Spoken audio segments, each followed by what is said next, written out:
Ladies और gentleman, welcome to कुंभ नगरी प्रयागराज, जहां पर 12 सालों बाद लगने जा रहा है महाकुंभ।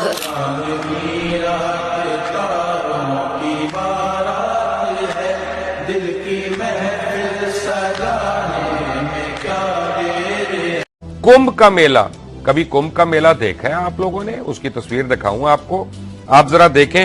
तकरीबन 1,30,00,000 इस पे हर साल अफराद आते हैं। प्रयागराज के इस 45 दिन के आयोजन में 13 जनवरी से 26 फरवरी तक आयोजन होगा। इस पूरे आयोजन में 40 करोड़ श्रद्धालु आएंगे, लेकिन तैयारी हमारी होगी 100 करोड़ श्रद्धालुओं की व्यवस्था की। हम लोग ये मान के चलते हैं कि 29 जनवरी को मौनी अमावस्या के दिन जो मुख्य मुहूर्त होगा, उस दिन वहां पर प्रयागराज में मेरा ये मानना है कि 6 करोड़ श्रद्धालु एक दिन में स्नान करेंगे, लेकिन तैयारी हम करेंगे 10 करोड़ की।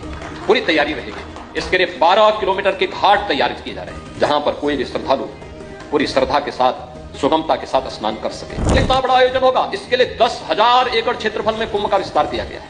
हेलो गाइस, आप सभी का अपने निहायत अंशी चैनल पर हार्दिक स्वागत है। गाइस, आज की वीडियो 2025 महाकुंभ मेले को लेकर है, जिसमें हम पाकिस्तानी मीडिया मेले को लेकर रिएक्शन देखेंगे। चलिए वीडियो देखते हैं। तो एक फेस्टिवल ऐसा है इंडिया का जिसके ऊपर पाकिस्तान का बच्चा बच्चा जानता है, बल्कि दुनिया भर में उसकी बात की जाती है। वैसे तो इंडिया के बहुत सारे फेस्टिवल ऐसे हैं सर, लेकिन एक आ रहा है फेस्टिवल, अब करीब है, प्रयागराज, और वैसे उसको आम लफ्जों में कुंभ का मेला कहा जाता है।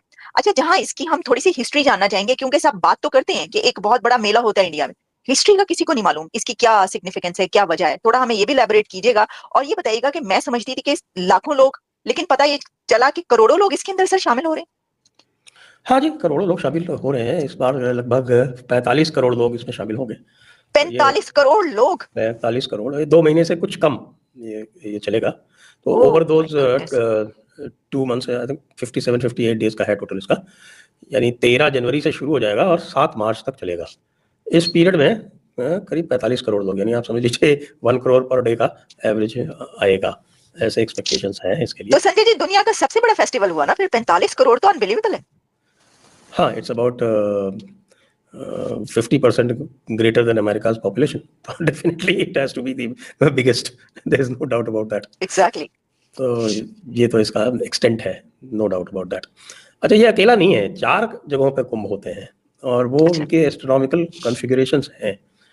जैसे ये जो जुपिटर का जो मूवमेंट होता है, तो जुपिटर जो है वो 12 साल में एक पूरा जो ज़ोडियाक है वो कवर करता है। 12 साल में ज़ोडियाक कवर करता है। तो उसके हिसाब से जैसे ये जो है, जब टॉरस में आता है, जब जुपिटर टॉरस में आता है, तब प्रयागराज का कुंभ होता है। ओके। और उसमें जो है वो सन का मूवमेंट भी देखा जाता है। तो सन कैप्रिकॉर्न में होगा और जुपिटर टॉरस में होगा, तब ये कुंभ प्रयागराज में होता है।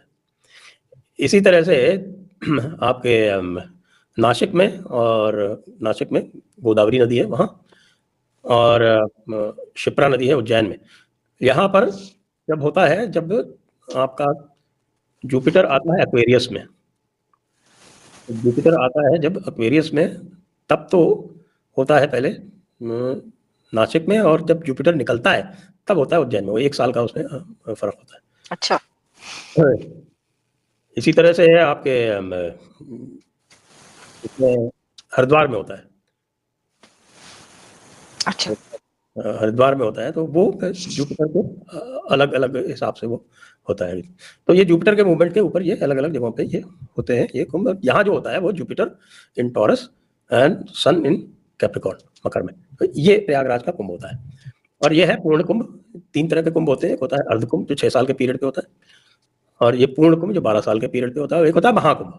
महाकुंभ इज 12 साइकिल्स जब पूरे हो जाते हैं पूर्ण कुंभ के, तो वो महाकुंभ होता है। तो इस बार वाला जो होने वाला है वो महाकुंभ है, यानी आफ्टर 144 ईयर्स। ओह, ओके। इसीलिए इस बार जो है वो यहाँ पर मेगा क्राउड एक्सपेक्ट की जा रही है। यानी सिर्फ कुंभ नहीं बल्कि महाकुंभ। तो संजय जी, क्या इसमें किसी खास देवता की या भगवान की पूजा की जाती है? जैसे कि हम और फेस्टिवल देखते हैं, दुर्गा पूजा है और इस तरह के काफी होते हैं ना, गणेश के भी एक फेस्टिवल है, तो इसका भी कोई खास वो है या सिर्फ ये एस्ट्रोनॉमिकल? पुराणों में कहानियां आई हुई हैं इसकी, और पुराणों की कहानियां जो है वो ज्यादातर सिंबॉलिक होती है। अच्छा। तो जिनको देवता कहते हैं हम, तो वो देवता जो है ना, वो actually it's little bit complex. थोड़ा सा मैं कोशिश करता हूँ, हो सकता है लोग समझ जाए।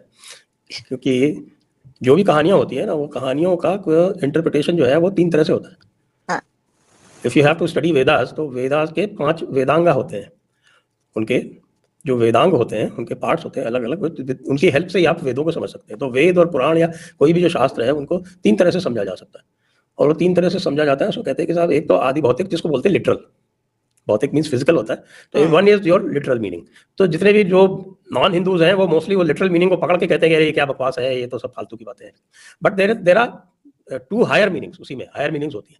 एक होती है आदि दैविक, दैट इज डिवाइन, ये मानते हुए कि देर आर डिवाइन बीइंग्स, उसको मान के उसकी एक डिवाइन मीनिंग होती है। और एक होती है जो सबसे जो हाईएस्ट मीनिंग उसकी होती है, वो होती है आध्यात्मिक, that is the spiritual meaning. तो अगर आप यहाँ पे ऐसे वाकयात तो नहीं होते। कुंभ मेला भाई शुरुआत शुरू हो चुकी है, वजह से तो लोग धड़ाधड़ पहुंचने शुरू हो गए भाई। Aham Brahmasmi, like I am Brahman. This is the main point of Sanatan Dharma that you already got. So what we need, we just need to realize our inner nature and like discover our goddess nature from inside. वहाँ पर free में खाने मिलेंगे, बिल्कुल free में रिहायशें मिलेंगी, बिल्कुल सब कुछ वहाँ। मेरा तपस्या, पैदल की तपस्या 5 साल पहले से शुरू किया स्विट्जरलैंड में। स्विट्जरलैंड से इंडिया तक पैदल आया था।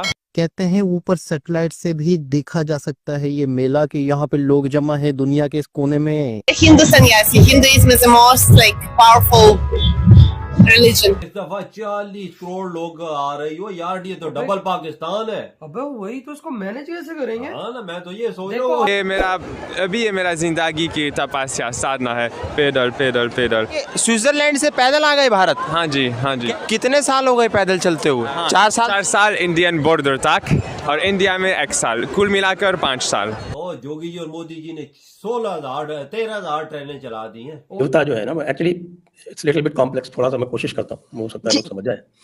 क्योंकि जो भी कहानियां होती है ना, वो कहानियों का इंटरप्रिटेशन जो है वो 3 तरह से होता है।